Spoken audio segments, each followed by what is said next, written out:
Isinagawa ang makasaysayang paglulunsad ng Project Layag sa komunidad ng Sama Badiao sa Barangay Bacod Bayan, Cabanatuan City, Nueva Ecija na may layuning maghatid ng malasakit at serbisyo sa mga nasa laylayan ng lipunan.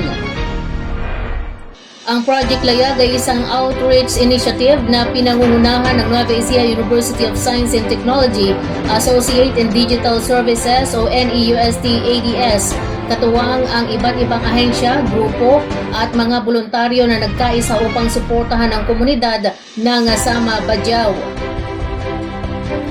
Binigyan ng proyekto ang mga batang nasa kindergarten ng mga gamit sa paaralan, merienda at higit sa lahat, mga sandaling puno ng saya at pag-asa.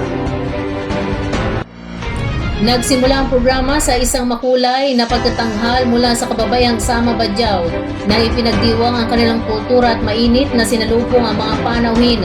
Sinundan ito ng isang nakakatuwang magic show mula sa Nueva Ecija Magician Ventriloquist sa Clown Society na nagbigay aliw sa mga bata at matatanda.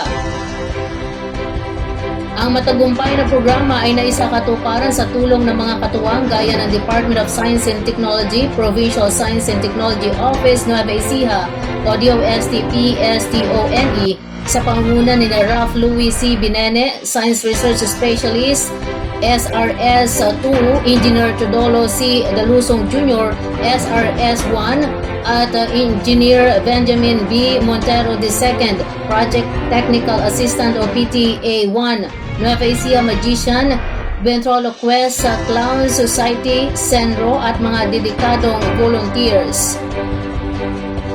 Sa pagtatapos ng programa, ipinamigay ng mga voluntaryo ang mga school supplies at merienda sa mga batang benepisyaryo bilang paghahanda para sa darating na taong panuruan at bilang paalala na hindi sila nakakalimutan. Ang Project Layag ay hindi lamang isang simpleng outreach, ito ay isang simbolo ng pagkakaisa, pagkalinga at pagbibigay pag-asa sa mga komunidad na matagal nang nasa laylayan ng lipunan.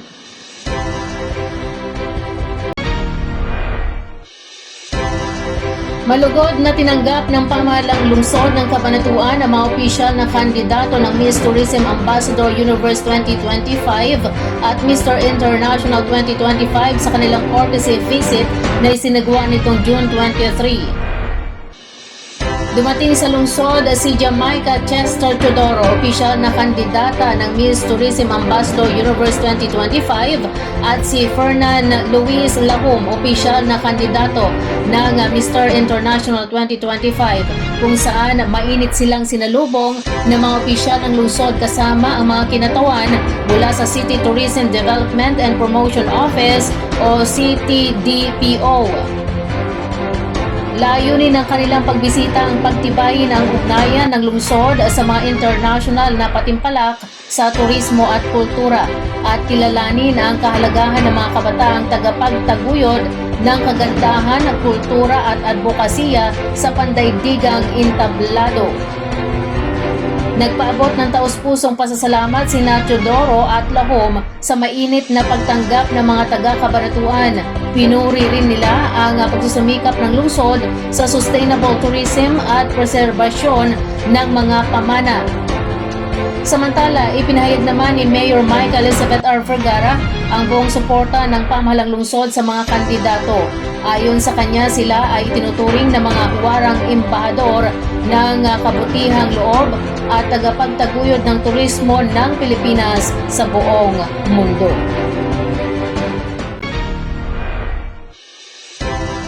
Isinagawa ang ikalawang quarter na pagpupulong ng Provincial Technical Working Group o PTWG kaugnay ng pagpapatupad ng Manila Bay Rehabilitation Program o MBRP sa lalawigan na pinangunahan ng DNR Penro, Nueva Ecija.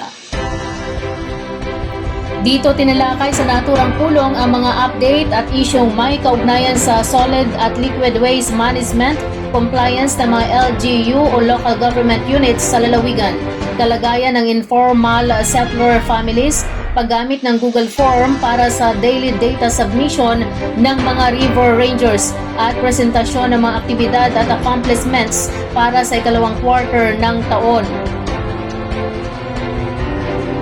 Itinampok din ang mga inisyatibo ng DepEd Nueva Ecija sa pamagitan ng YesO project na inilahad ni Shara Peya Padaca, kabilang ang ADAPT, a River Project, Water Tumbler Campaign, Brigada Eskwela 2025, YesO, Improve Rainwater Harvester, Earth Day Celebration, Digital Poster at Environmental Song Competitions, at ang YesO Kabataang Makakalikasan Webinar.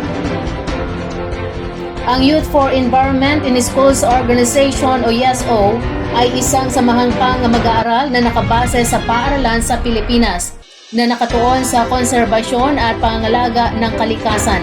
Ito ay nagsisilbing plataporma para sa mga mag-aaral upang aktibong makibahagi sa mga inisyatiba na tumugon sa mga suliraning pangkalikasan at upang itaguyod ang kamalayan ukol sa ekolohiya. Layunin ng YesO na turuan ang mga mag-aaral tungkol sa mga suliraning pangkalikasan, bigyang kapangyarihan silang kumilos at linangin ang kanilang pananagutan sa pangalaga ng kapaligiran. Ito ay itinatag noong 2003 ng Kagawaran ng Edukasyon o DepEd sa pamagitan ng DepEd Order No. 72 Series 2003.